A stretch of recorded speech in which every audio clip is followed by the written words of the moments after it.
Sveiki, esu Mantas, naujasis Hike Micro ambasadorius. Šiandien prišaudėsim Hike Micro Alpex 4K kartu su garso slopintuvu OneWard ant 100 metrų ir parodysiu, kaip tai padaryti greitai ir paprastai.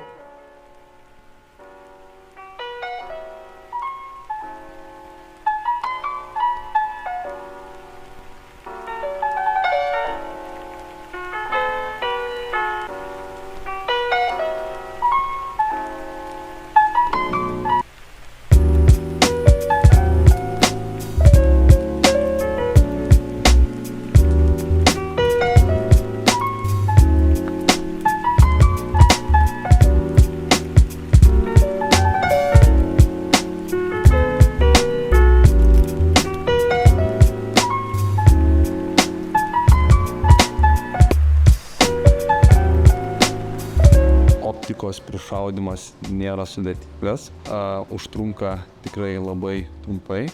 Žinoma, tikslumui norint reikia iššaut biškį daugiau šūvių, kad ramiau būtų, bet manau prišaudymų užtenka 5 šovinių. Tai pirmą šūvį darom kontrolinį pažiūrėti, kur mes šaudam ir kur mes pataikom, tada prisiartinam optiką, užšaldom vaizdą ir suvedam į šūvio tašką. Ir tada lieka minimalios korekcijos. Ačiū už dėmesį.